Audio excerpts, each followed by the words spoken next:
Hi, everyone. Thank you so much to IAP for inviting me. This is very exciting to be a part of this series. For those of you who may not know who I am, my name is Sharanya Sekaram. I identify as a feminist activist, a researcher, and a writer. And my work over the last, well, too long now, has broadly centered around looking at gender based violence. It looks at sexual and reproductive health and rights. And it also looks at technology and sort of where, how do I say this, where gender and technology meet and how are the experiences of women and girls, trans people, queer people, how is it different online than it is for other people? So again, I just wanted to say thank you to Thiru and the team at IAP for inviting me and suggesting that I do this talk. I have a long, long association with the organization. Too long, also, maybe time to go. But I just want to say thank you. They do phenomenal, incredible, inspiring work. When we started out some time ago, a long time ago, there were a lot of youth activists in the space, a lot of people who started organizations, who did things, but there were very few who were doing it because they really believed in what they were doing, and they really believed in building and growing and responding. And so you'll notice that there are very few that lasted, and there's a reason IAP lasted. It's because of this belief they have, and because they believe in the work they're doing, not about just sort of putting their names on faces, and that's really important. I just want to acknowledge that. Okay, so today what I wanted to talk about a little bit is just around COVID-19. And I know a lot of people have been talking about different aspects of COVID-19, and how the pandemic works, who it affects, what it will look like in a post-COVID world. But I haven't seen a lot of people talk about two specific angles. One is what of Sri Lanka specifically. So, the kind of Sri Lanka we talk about, which is those who are struggling with internet access, those who are, most of our economy is people in the informal sector. Most of our economy is people working, in physical jobs where they can't work from home.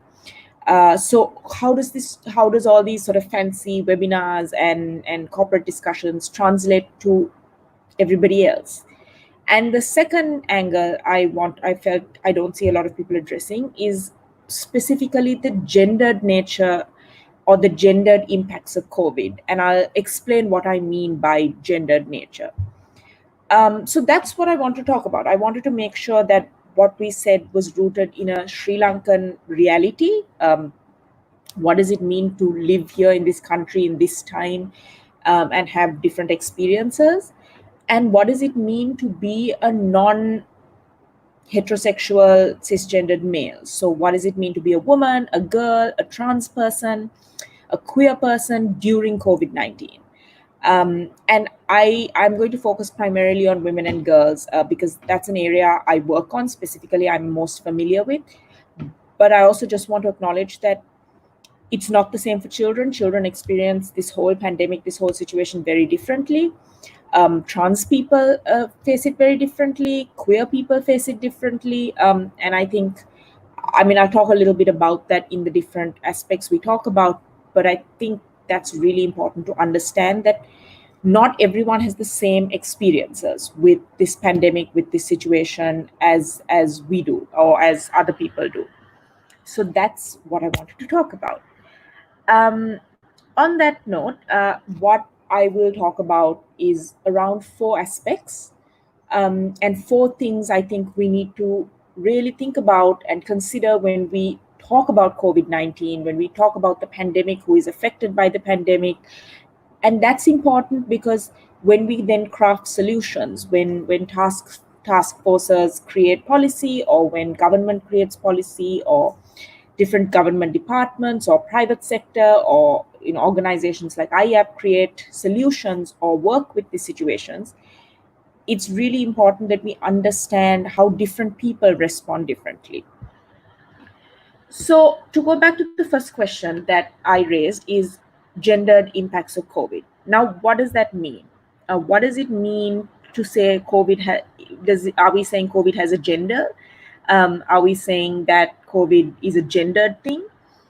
And I just want to be very clear about what we mean when we say the gendered aspects of COVID-19. It means that not everyone experiences everything in the same way. And what gender you identify as um, means that your experiences with how things have changed during COVID will be impacted by this. So that means if you are a woman, and that it of course matters differently if you're a woman living in Jaffna, if you're a woman living to a woman living in Colombo. It matters if you're a woman living in Havelock City to a woman living in Madhivella, right? So there's obviously differences also that come up depending on where we live, what our economic background is, what jobs we hold, what kind of families we come from, our race, our class, our caste. All these things also matter. But broadly, what we mean is that if you're a woman or a girl living in Sri Lanka at this time, how you experience COVID 19 and the situations that have arisen as a result of the pandemic is going to be different to that of men and boys. And I can see, I sort of know people are going to be like, how, because we see a lot of things of how COVID 19 has reminded us we're all human, it kills us all equally. The virus doesn't care if you're a man or a woman, the virus doesn't care, right? But the situation surrounding us and how our lives are lived and the results of this virus does care, and it does matter. So we're going to help kind of understand this and help kind of understand what I mean by this is I'm going to use 4 examples and 4 ways in which women and girls experience the COVID-19 pandemic differently to men and boys. So this is also just to clarify and say that I don't mean that men and boys have there's no effect on them, there's no impact on them. It's like I said, it's different. There are things that men and boys are experiencing specifically that women and girls are not facing. And that's important to remember also. But since my area of work is, in gender-based violence, in sexual and reproductive health, I'm talking about those aspects because that's the expertise and the knowledge I have. I don't want to talk about something that I don't have, sort of expertise and knowledge on. So, what are these gendered impacts of COVID-19 pandemic in Sri Lanka? How are women and girls experiencing the situation differently? The first one is very closely tied to how the roles in our society are developed and set. So, in societies like ours, women and girls, and women particularly, they take on more of the house cleaning work, the cooking, raising of children, and this is even if they are working as well, right? So we have studies that show us that, and we call it care work. What this is called in sort of technical terms is unpaid care work. So unpaid care work, we know the burden of it generally shifts to women and girls in the house. And this is also in sort of more upper class. It can vary depending on the society, the class, but most of the time it has to do generally, right? So you'll notice your mothers, you look in your own houses, your mothers do more of the cooking, they do more of the cleaning, they take on more of the grocery shopping, that sort of thing. And men and boys take on more of the frontline economic work, which means they generally are the breadwinners and that sort of thing. Now, what does this mean in a COVID-19 situation, right? This is how our world generally is. What this means in COVID-19 is now we are all, especially in Sri Lanka, on curfew. If you live in the Colombo district, if you live in Putlam, etc., you've been in curfew for like a good 6 weeks now, I think is the time. If you live in other districts where curfew is slightly lifted, you're still primarily at home. So even in upper middle class homes, we're working from home. Schools are closed, which means children are now at home full day, right? They're not leaving to go to school. This has a huge impact on women and girls because suddenly you have more people at home all the time. You also have less so with people not being able to work from home, as I mentioned before, there are some people who can't work from home. That means there's less access to domestic help, right? So in most homes, for example, the domestic help has gone back home. They can't physically come to work. So the burden of that additional work falls onto the women and girls. Then you have kids, right? And we've been talking to a lot of working mothers who've told us they feel like they're managing three jobs at the moment. One job is their normal everyday job that they, if they work, in a bank or for an IT company, they're now working from home. So they're still doing that job.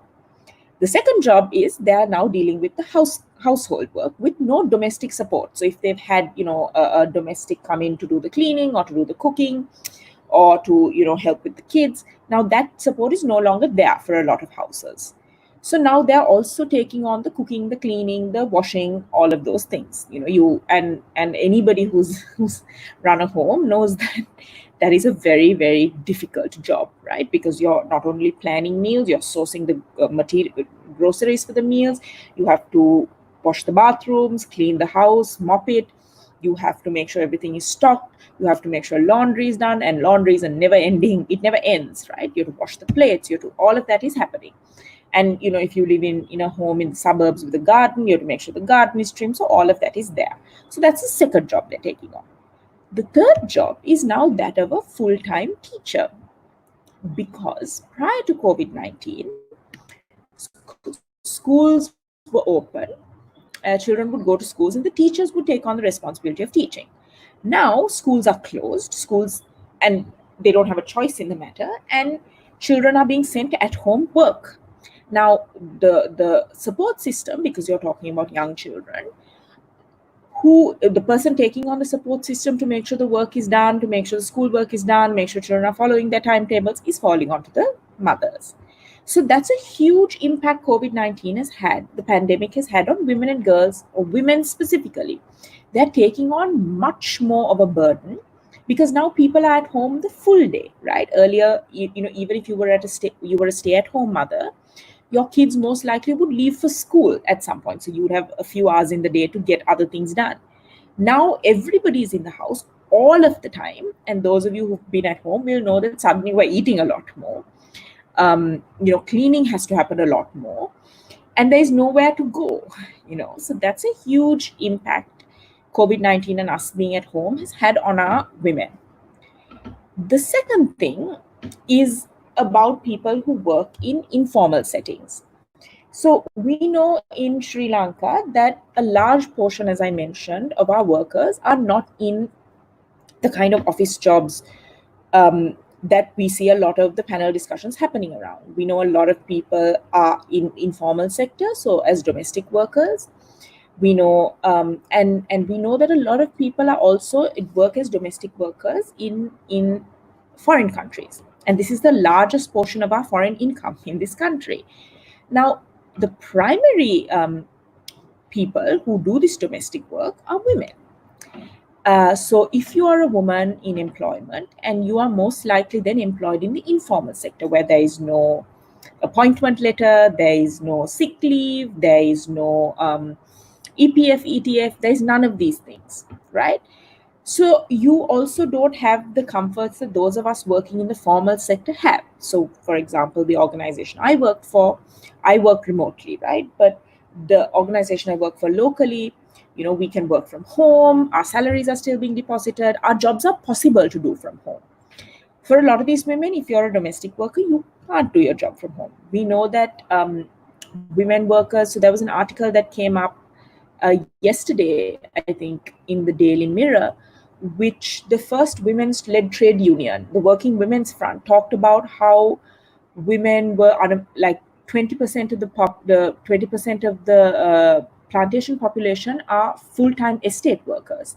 They're working without masks, gloves, sanitizers. Now you can't work on an estate, you can't work as a farmer. There is no working from home there. You have to physically go out and work. So, and a lot of these people are women. So that's had a huge impact on families' income, a huge impact on these women whose jobs, these are the jobs they are skilled to do. factory workers, for example, garment factory workers. Now that we're facing reduced exports, we're facing, closure of and the garment sector going down, that's going to have a huge impact on these women. The third thing is those who are on the front line. And it's really interesting, to look at this a little closer, because when we think of frontline workers, frontline defenders, we think of doctors, forcers, and we think, of those two people particularly. Now, we're not thinking I don't feel we're thinking about enough is in terms of doctors and nurses. Most of our nurses are women. And what happens in the priority scale is that the doctors get more priority when it comes to, and we have a hell of a lot of female doctors also. Let me just say that I will talk about that in a second. But when it comes to nurses, most of the nurses are women. And the nurses are the ones who tend to be at more risk, because in the priority scale, sort of protective equipment, all that priority is given to the doctors. And I'm not saying this is necessarily that because we hate women, it's because of the reality of we're struggling with equipment, we're struggling with these things. But that means the women are getting more affected because they are more likely to be in the less priority areas. When it comes to female doctors, I don't have enough information to know if this is happening in Sri Lanka, but in Wuhan, in China, it was really interesting to see how the female doctors were struggling with their periods, for example, with menstruation. They were taking pills to stop their menstruation. There was issues with bathrooms and things like that. So women also are dealing with, their sort of regular biological circles while dealing with these issues on the front line.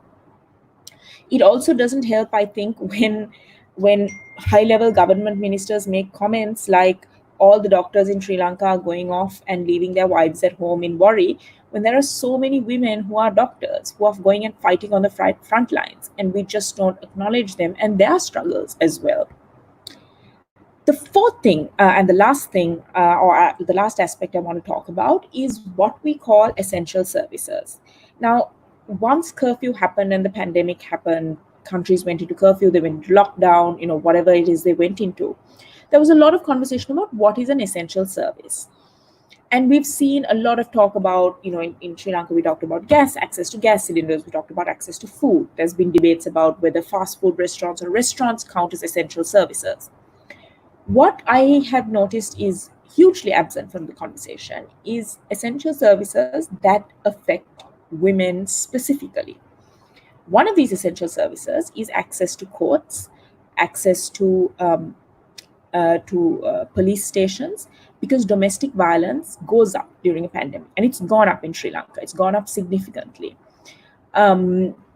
All of us who deal with gender-based violence and domestic violence, there isn't an organization who has not experienced huge amounts of calls, because now women are locked up with their abusers are frustrated, they likely could have lost their jobs, they can't go out, they can't get that escape, and that violence is escalating. We've been struggling to get access to services for these women. Access earlier, what you would do is you call a women's organization, they drop everything and go and pick the woman up and deal with it. Now you can't. Now police, it's difficult even to access police. Police are overwhelmed. They are not taking on cases because they have other things to deal with. That has been a huge struggle. There's also been a lack of access to essential services, to things like, for example, sanitary napkins. In the first few weeks of curfew, it was very, very difficult to source just sanitary napkins. You had to buy them as part of a care pack that Keels and Cargills had. But that also meant spending, sanitary napkin is between 200 and 400 rupees. You then had to spend 600, 700,000 rupees to buy the whole pack just to get the sanitary napkin, which is very difficult, right? And then if you're someone who has a heavy flow period, like I do, I go through 2 packs in one period. Now, that was very difficult to source, because does that mean now I have to spend almost 2,000 rupees per period to get access to these packs? Then there is also the general difficulties in sourcing these things, which was general across all different kinds of groceries, but that was particularly a problem. Then it also was, a lot of it was only online. It was only delivery services that were online, on WhatsApp, people who had access to internet, and that was a problem because that leaves out a lot of women and girls. And then, of course, you have things to access like birth control, which is not seen as an essential service. But if you're a woman, those of you who may not know, when you take birth control, you have to take it every single day, or it's not effective. When you stop taking it, your body immediately can put you at a risk of being pregnant. So you can't just skip and take it. It has to be taken every day. condoms as an alternative was very difficult to source. And this was very difficult and very problematic for women and girls because they are the ones who run the risk of being pregnant. They are the ones who will have to carry the child. They are the ones who will have to figure out how you deal with the pregnancy in this time. And that was really concerning because it concerned us that obviously women and girls had not been thought of when things like sanitary napkins and birth control are not thought of as essential services. That means that who we think of as needing essential services, we don't realize that each gender has a specific challenge. um, so things are getting a little better. I think raising awareness on these issues has had people kind of raise a little bit more. For example, Durex is now delivering condoms through Uber Eats. um, Sanitary napkins, Eva now just sells on their site just the sanitary napkins. You can buy directly from them. We've seen a small improvement, but our concern is that it took us so long to see this improvement. So I'm going to conclude and just say that, with these four examples, so women having increased care work, women in frontline defending roles, women who are dealing with informal sector work, and essential services in terms of access to services for domestic violence, birth control, sanitary napkins, etc., is that we need to stop thinking of our population as just the same, right? I'm just talking about women specifically, but different people experience things differently depending on the class, the caste, the race, the religion, different things. And I think it's really, really important that when we craft policies and when we plan campaigns and when we advocate and when we do this work, that we try not to think of everybody being the same. And we try to think of what are the specific struggles that people can face and address those. Because for me and for so many of the people I work with, a society is only as great as how we protect our most vulnerable, our most marginalized, the people who could suffer the most. Um, a society is not great for how we treat the people at the top, but how we treat the people at the bottom. And that is the message I want to leave with you, is that it's often women and girls who are at the bottom, in various ways, and it's really important that we address these very, very specific things, and deal with them in that necessary issue.